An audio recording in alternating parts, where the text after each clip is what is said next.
James ভাইকে বলবো আপনি মানে প্রশ্ন করবেন প্রশ্ন একদম। তো জেমস ভাইকে প্রথম প্রশ্ন করবো, বাংলাদেশে কোনো অ্যাক্টিভিটিস আপনাকে পাওয়া যায় না, আপনি এত বড় একজন গায়ক কিন্তু কোনো আন্দোলন সংগ্রাম কোথাও আপনাকে দেখা যায় না।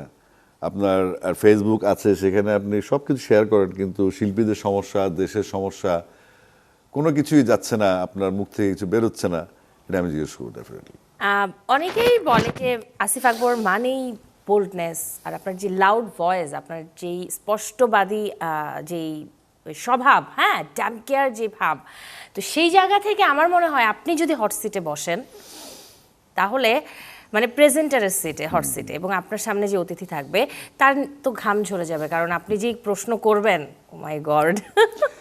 আমি তো সবসময় একটু সেই জায়গাতে আমি আপনাকে সেই সুযোগটা দিতে চাই এখন। সরি।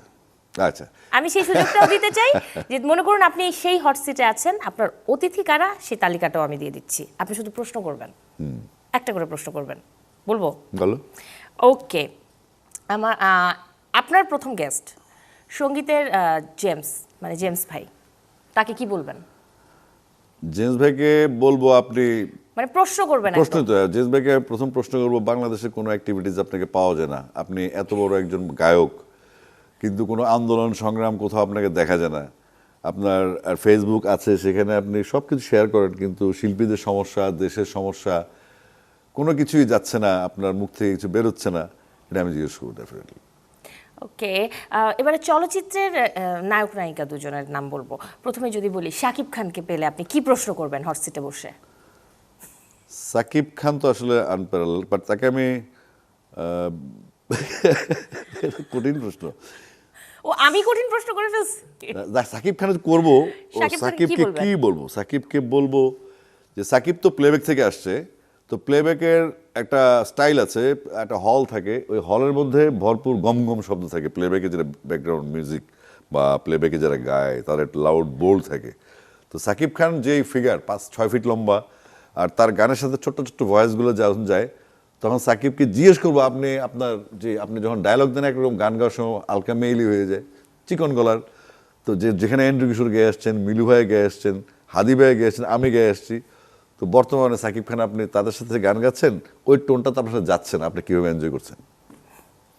এই প্রশ্ন তো দিতে হবে, কারণ প্লেব্যাক তো, প্লেব্যাকের একটা গ্রামার থাকবে যেখান আমি থেকে তো বেরোনো বলছি যাবে না। চলচ্চিত্রের নায়ক নায়িকা, চলচ্চিত্রের নায়ক আরে, শাকিব খান। নায়ক সাকিব খান কি বললাম, তার গানের মানে তার লিপে গান যায় না, লিপে যেই গানটা যায়। ওই গানটা যেন পুরুষালী হয় আর কি, এটা বললাম, ওইটাই জিজ্ঞেস করবো, পুরুষালী না কেন?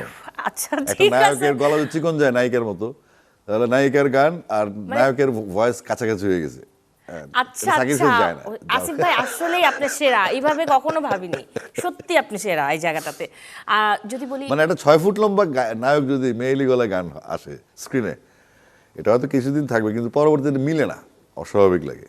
তার মানে আসলে গান যে প্লেব্যাকে যে শিল্পী থাকবে তাকেও তার ওইভাবেই চয়েস করা উচিত, অবশ্যই। বোল্ড লাউড ভয়েসের ডেফিনেটলি যেন এটা থাকে। নিজের জন্য, যেহেতু প্রডিউসার এবং সে তার সিদ্ধান্তেই চলে, সিদ্ধান্ত তাকে নিতে হবে। সব তার সিদ্ধান্তে চলে। অফকোর্স। ওকে, নায়িকা পরিমণি। পরিমণি আসলে আমার যতটুকু তাকে দেখি, সে একটু খামখেয়ালি, এবং তাকে জিজ্ঞেস করবো তুমি আমাদেরকে মুক্তি দিবে কবে, একটা একটা কিছু বলো যেটা তুমি আর সেটেল ডাউন করবে, তুমি কিছু একটা সেটেল ডাউন করো, তুমি সেটেল হও, কিভাবে করবো সেটা আমাকে বলো। মুক্তি দেবে কবে? মুক্তি এই দেবে। মুক্তি মানে মধুর যন্ত্রণা একটা। বলবো, ওকে জিজ্ঞেস করছে আগেও, বাট সে তো সবসময় হাসি খুশি থাকে, এবং সে হ্যাঁ, সবকিছু ভীষণ ক্যাজুয়ালি জলি নেয়। মাইন্ডের একটা হ্যাঁ, মেয়ে। দারুণ। ওকে, এবারে নাটকের দুজনের নাম বলবো, অভিনেতা অভিনেত্রী। তো প্রথমে যদি বলি নাটকের অপূর্ব। অপূর্ব কিন্তু খুব ভালো গান গায়, এবং আমি হ্যাঁ। অপূর্বকে আমি আগে বলেছি তুমি গানের মিউজিক, নাটকের পাশাপাশি গানও গাও। তো সে একদিন একটা রেকর্ডিং করছিল, মনে আছে, 2006-07 সালের দিকে, সে কোথা থেকে দৌড়ে আসছে, ভাইয়া আমি তো একটা গান গেয়েছি, আপনাকে শুনাইতে হবে, আমার স্টুডিওতে চলে আসছে। তো গান শুনলাম, তাকে আমি বললাম তুমি নাটক তো করোই, ফাঁকে ফাঁকে গানটা গাও, যেহেতু ভালো গাও তুমি, আর মানুষ গাইতে গাইতে কিন্তু একটা সময় ভালো চর্চা। তো অপূর্বকে বলবো তুমি গান গাও, গানো গানো কেন, কারণটা কি? ওকে, অভিনেত্রী দীপা খন্দকার। দীপা খন্দকার খুব ভালো অভিনেত্রী। কেন তিনি অনেক অ্যাক্টিভ না, কেন তিনি অনেক কাজ করেন না, তাকে জিজ্ঞেস করবো ডেফিনেটলি। আচ্ছা, আরেকজনকে একটা প্রশ্ন করতে বলি, কাকে? সঙ্গীত শিল্পী আসিফ আকবর। ও, আসিফ আকবরকে বলবো তুমি কথা কম বলো, আর ব্যবহার ভালো করো, পোলাইট হও। কিন্তু আসিফ আকবর ক্যারেক্টার তো এটা না। আসিফ আকবর সালাম দিল জোরে সালাম দেয়, এটা অনেকে নিতে পারে না, সালাম দিলে ভয় পায়, তাহলে কি করবো আমি? আমি তো সালাম ফেরত দিতে পারি না, আমি নিয়েও আসছি ফেরত। এক গায়িকে, আমার সিনিয়র গায়িকে সালাম দিলাম, উনি বললেন আপনি আমাকে সালাম, মানে উনি ঘাবড়ে গেছি একটু, বলে আপনি আমাকে সালাম দিলেন কেন? আমি বললাম, সালাম ফেরত দিলাম। ওকে, থ্যাংক ইউ, আপনি ভালো থাকেন। আপনার এই ব্যক্তিত্বটাই কিন্তু নজর কাড়ে সবার। সবাই বকাবকি করে আমাকে, এটা বুঝো না তো, দুই একজন হয়তো পছন্দ করে, ম্যাক্সিমাম বকাবকি করে, কিন্তু একটা সুবিধা আছে, আমি যেটা বলে ফেলি আজকে, সেটা হয় তাৎক্ষণিকভাবে সোশ্যাল মিডিয়াতে নেটিজেন পেতিজেন অনেক কিছু থাকে, তো ওদেরকে ওদের মতামত সুযোগ দিই। বাট 3 মাস পরে যখন তারা দেখবে যে আসিফ রাইট ছিল, তখন তাদের একটা পানিশমেন্ট, তারা সরি বলার জন্য আমি খুঁজে পাবে না যে আসিফ ভাই সরি, ওই সুযোগ তাদেরকে দেওয়া হবে না। দারুণ।